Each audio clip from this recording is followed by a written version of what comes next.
বাঙালির বিনোদন এখন হাতের মুঠোয়। ক্লিক ডাউনলোড দ্য অ্যাপ নাও। মিথ্যে কথা বলা একটা আর্ট, আর তার জন্য সাধনার প্রয়োজন হয়, নইলে ধরা পড়ে যেতে হয়।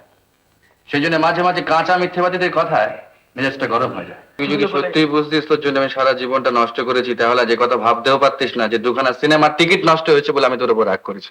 কারণ মেয়েদের সম্বন্ধে তোমার মতো আমার কোনো কমপ্লেক্স নেই। তাদের দেখলে আমি সিটকে যাই না। হ্যাঁ, সিটকে তুমি যাও, তবে আটশোলা দেখবে। তা অবশ্য বটে।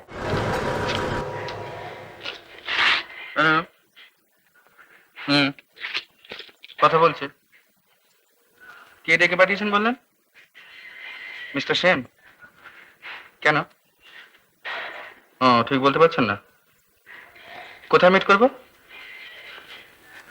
ক্লাব রুমে? আচ্ছা আচ্ছা, আমি আসছি। হুম।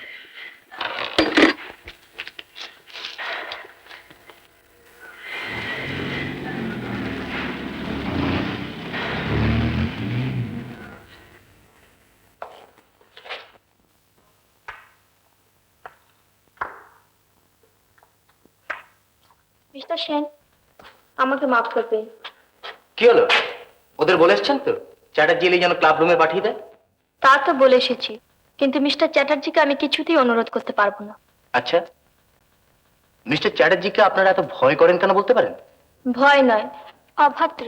অভদ্র নয়, রাফ। মানে আমাদের দেখলে মুখ ঘুরিয়ে নেন। সেদিন জানেন? মাফ করবেন। আরে আসুন আসুন।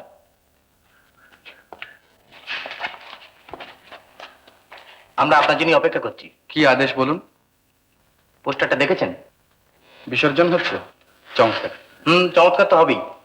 মিস চৌধুরী যখন রিক্রিয়েশন সেক্রেটারি, তখন রিক্রেশন সেক্রেটারি হিসেবে আপনাকে তো অনুরোধ করব। দুখানা গান কিন্তু আপনাকে গাইতেই হবে। এবার কিন্তু ফাঁকি দিলে চলবে না। না, ফাঁকি দেওয়ার কথা নয় মিস্টার সেন। আমার গার্জেন এই সমস্ত পছন্দ করেন না।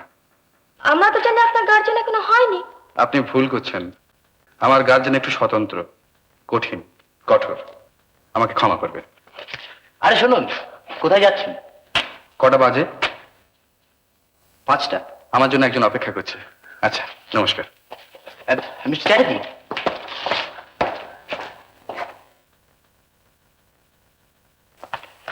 দেখলি, উনি মেয়েদের সঙ্গে মেশেন না, সাধু পুরুষ। ওটা একটা পোজ। শুনলি না, একজন আমার জন্য অপেক্ষা করে আছে। কিন্তু অফিসে সবাই ধরেছিল। বললাম তো মিস্টার সেন, আমার গার্জেন রয়েছে। চলি।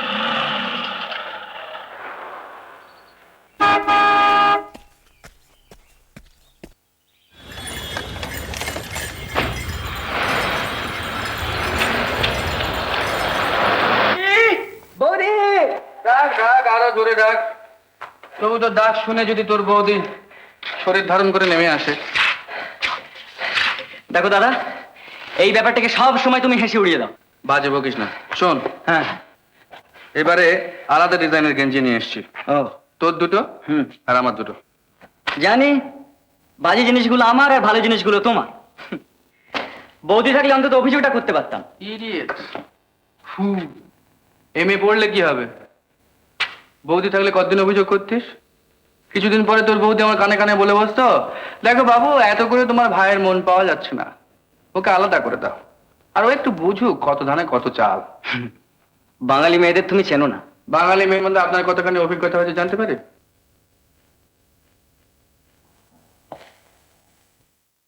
না জানবার কিছু নেই, কারণ মেয়েদের সম্বন্ধে তোমার মতো আমার কোনো কমপ্লেক্স নেই। তাদের দেখলে আমি সিটকে যাই না। হ্যাঁ, সিটকে তুমি যাও, তবে আটশোলা দেখবে।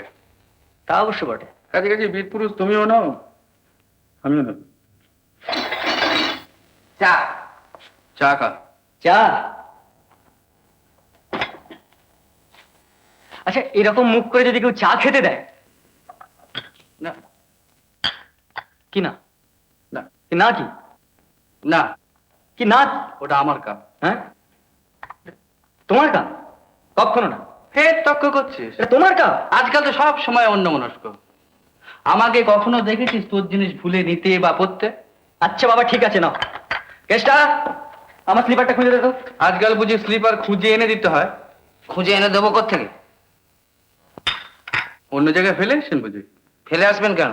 তবে আপনার পায়ে। ওটা ছোটবাবুর চটি।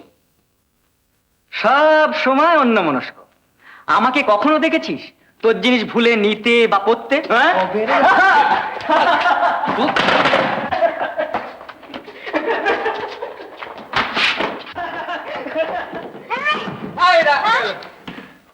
হা করে দাঁড়িয়ে দেখছেন কি? তুলে দিন।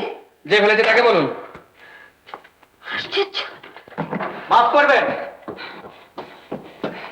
চলুন পৌঁছে দিচ্ছি। দরকার হবে না, ভয় নেই, মোটে ভাড়া লাগবে না। নিজেদের মোট আমরা নিজেরাই বইতে পারি। অভদ্র। কে? বুঝে গেলেন? আমার দাদা। অমলবাবু গাইলেন? কখনো না, উৎপল বাবু গাইলেন। বেশ, বাজি রাখবি আমার সঙ্গে? বাজি? এক ডজন ফুচকা। ঠিক আছে, চল। দু ভাইয়ের গলা বুঝি এক, ভীষণ একরকম। আমরা প্রায় বেটিং করে থাকি। তা ওদের নিয়ে যেরকম বেটিং চলে তা ওরা জানেন? ওরে বাপ, এতদিন এখানে আছি উৎপল বাবু কারোর সে কথাই বলেন না। বড় ভাই বুঝি? অসভ্য, কথাই বলতে জানে না।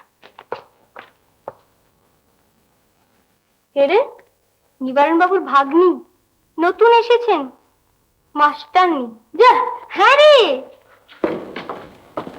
এ কমল, ভুলিস না কিন্তু আজ 6টার শোয়ে আমি টিকিট কেটে নিয়ে আসবো। ঠিক আছে।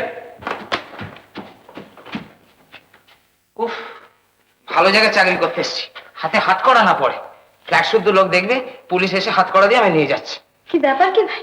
দেখলেন না, দুজন নেমে গেলেন। আমার মনির 1 মিনিট বাজার থেকে ফিরতে দেরি হয়েছে, খদ্দর সব খোলা রেখে বেরিয়ে পড়লেন। যদি কিছু চুরি যা চোর হবো তো আমি। তোমার নাম বুঝি কেষ্ট? আগে হ্যাঁ, তো বাড়িতে অন্য কেউ নেই? কেষ্ট ছাড়া এই ফ্ল্যাট আর কেউ নেই। যদি কিছু দরকার লাগে বলবেন, সারাদিনতে কোনো কাজ থাকে না। হ্যাঁ,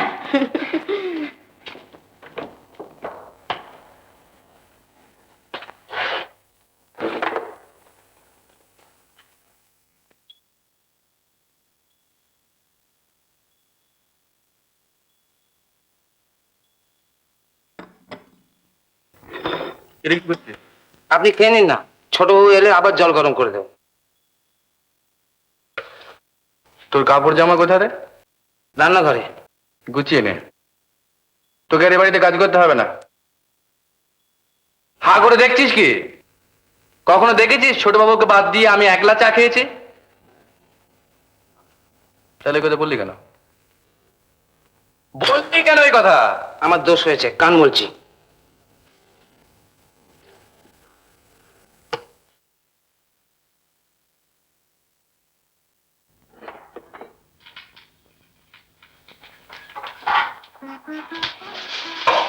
এই কেষ্ট, এই জলটা একটু গরম করে দেবে ভাই, আমাদের স্টোভটা আবার খারাপ হয়ে গেছে।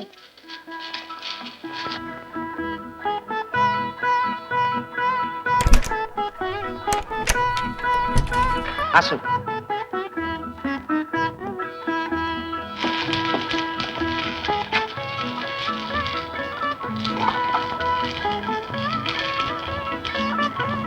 দেখো বাবা, তোমার মনি বাবা কিছু মনে করবেন না তো? না, তা তোমার মনিরা আজ লুকোচুরি খেলছেন না? সব চুপচাপ ফেরেননি বুঝি? বড়বাবু ফিরেছেন, ছোট বউ এখনো ফেরেননি। সেই জন্য বড়বাবু তো রেগে অগ্নিশম্মা হয়ে আছে। কেন, এতে রাখবার কি আছে? বলুন তো, তার এখন উঠতি বয়স, তোমার কোনো স্বাদ আহ্লাদ নেই বলে কি তারও থাকবে না? তাছাড়া আজকালকার ছেলে সবসময় প্রেজেন্ট স্যার বলে থাকবে কেন?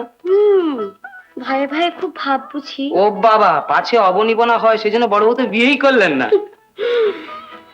কৃষ্ণ, এই রে, দাদা দাদা। আরেকটু হোক না? না বাবা, ওই হয়েছে, তুমি দাদা গিয়ে তাড়াতাড়ি দাও, দাদা।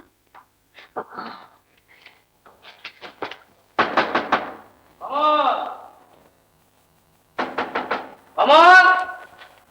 বলে দে কমল বাড়িতে নেই। আগে আমি শুনে ফেলেছি। আপনি নিশ্চিত দাদা? আমি নিশ্চিত, কমলের বন্ধু। কাইন্ডলি কমল এলে বলে দেবেন যে আজকে রাত্রে অতি অবশ্যই যেন আমার সঙ্গে দেখা করে, বিশেষ দরকার। শোনো, আগে কি করো তুমি? আগে আমি ওই 5 বছর ধরে রেগুলারলি বিয়ে ফেল করে চলেছি। কেন?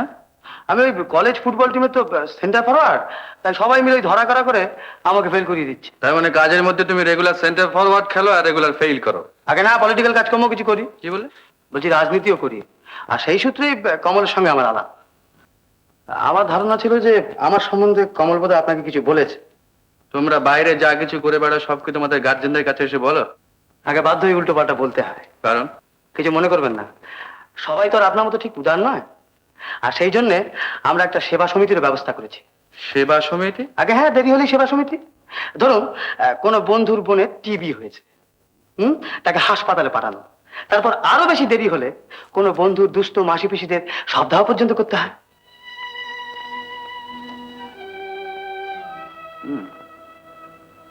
তাহলে কমলও তোমার মতো এহেন সেবা সমিতির একজন রেগুলার সভ্য। হ্যাঁ, আগে তার তো মিথ্যে বলার দরকার নেই। তবু সে বলে। বড়বাবুকে এসব বলতে গেলেন কেন? বাইরে তো এক্ষুনি ডাকবি? আসলে 1 মিনিট শোনা। আর কিছু পলিটিক্যাল কাজ করি, সেই সূত্রেই কমলের সঙ্গে আলাপ।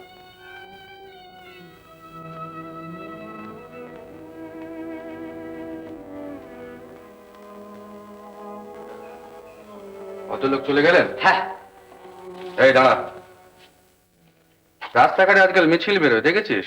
ও তো আজকাল লেগেই আছে। ছোট বাবুকে দেখেছিস ওই দলে? বিশ্বাস করুন আমি ওসব কিচ্ছু জানি না। জানিস না? না, ছোট বাবুর ঘরে পরশুদিন একটি মেয়েকে দেখছিলাম। মেয়েটি কে রে? মেয়েটি মানে হয়তো একসঙ্গে কলেজে পড়ে। এই বাড়িতে কতদিন যাওয়া আসা করছে? এইমাত্র সেদিন তো। চুপ রাও বদমাইশ বেঈমান! কি হয়েছে? যা এখান থেকে। হয়নি কিছু? ফিরতে এত দেরি হলো যে? গেছিলাম এক বন্ধুর বাড়িতে এই বইগুলো আনতে। তা সেখানে গিয়ে দেখে একটা সিরিয়াস অ্যাক্সিডেন্ট, মানে তোমাকে হাসপাতালে ছুটতে হলো? বাধ্য হয়ে যেতে হলো আর কি। হ্যাঁ, সেবা সমিতির কাজ যখন তখন তো করতেই হবে। বস।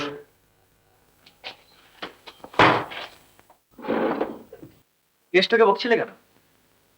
কেন বকছিলাম? দেখো, মিথ্যে কথা বলা একটা আর্ট, আর তার জন্য সাধনার প্রয়োজন হয়, নইলে ধরা পড়ে যেতে হয়।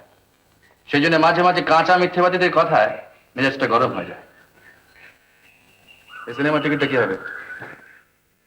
ফেলে দে। বুঝেছি। কি বুঝেছিস?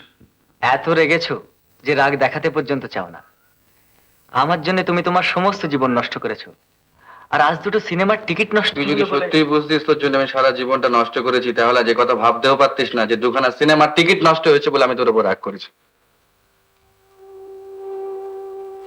কিন্তু কমল, আজ বুঝলাম যে তুই আমার কাছে অনেক কিছু গোপন করতে চাস। এটা আমার রাগ নয় কমল, এটা আমার দুঃখ। আর এই দুঃখ সহ্য করবার মতো শক্তি আমার নেই। দাদা, দেখ কমল, আজ বাইরে যারা তোকে ডাকছে তাদের কাছে তুই একটা সংখ্যা, বিরাট মিছিলে তুই একটা লোক। আজ তোর বুকে যদি গুলি লাগে মিছিল তোকে মারিয়ে দিয়ে চলে যাবে, থামবে না। কিন্তু আমার সবকিছু থেমে যাবে। কমল, এই কমল,